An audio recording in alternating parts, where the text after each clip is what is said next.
Hello, everyone. Today we are revisiting the Rebirth trailer, the theme song one that everyone is incredibly hyped about. There is a tale as old as time, which is the shippers of Aerith and Cloud, of Tifa and Cloud, of Zack and Aerith. And I just want to look at this trailer from the shipping's perspective and see what we have going on because people are, very opinionated about it.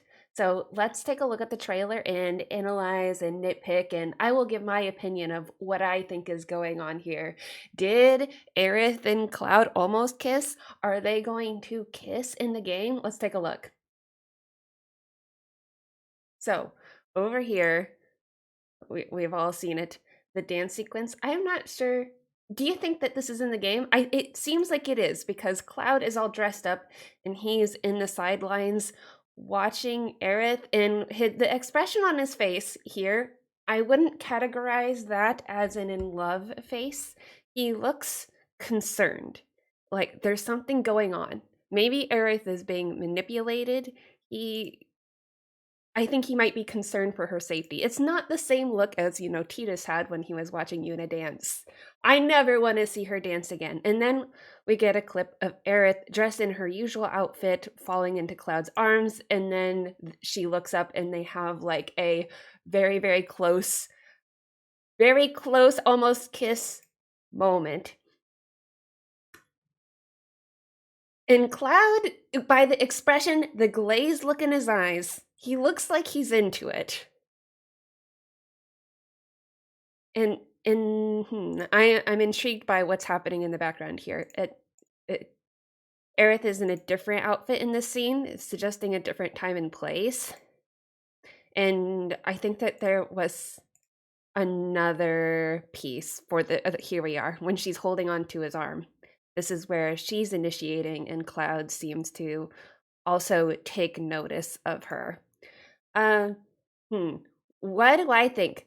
I think that what we have in the Tifa camp, I've heard in my comment sections that there's not enough Tifa and Cloud attention in this.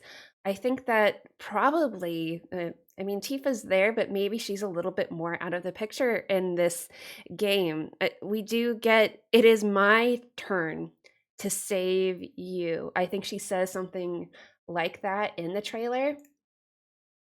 So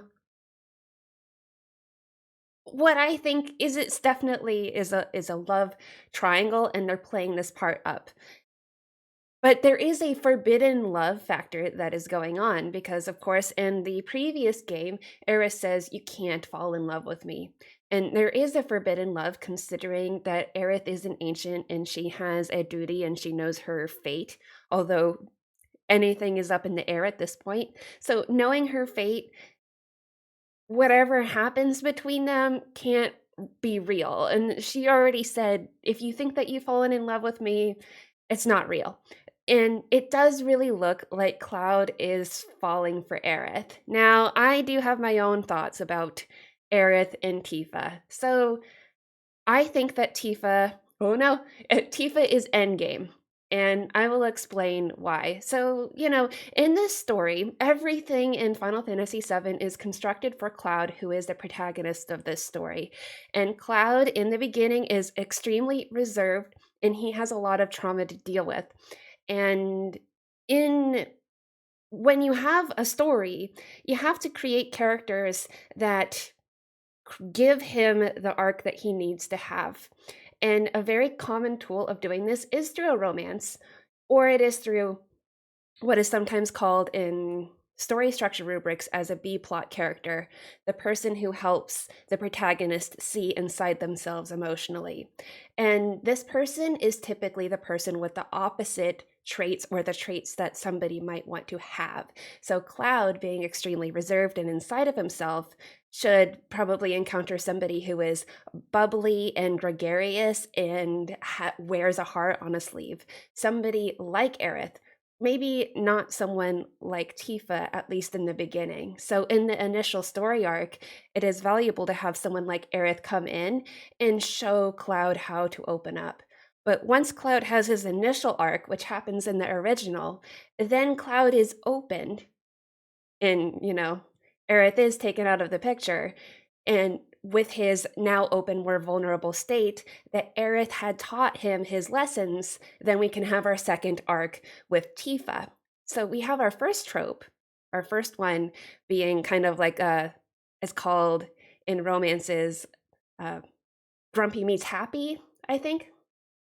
Happy versus grumpy.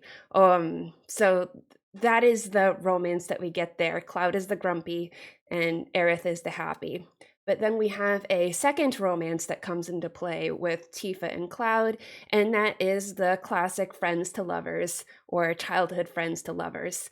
And you can pick your ship, but I think that both of these romances exist, and it's not quite a love triangle. It's just that we have two women who are helping Cloud in different ways. But I do think that Tifa is more the long term romance, and Aerith is the person who, kind of like a manic pixie, sweeps in and gives Cloud his vulnerability, which we see more of in here.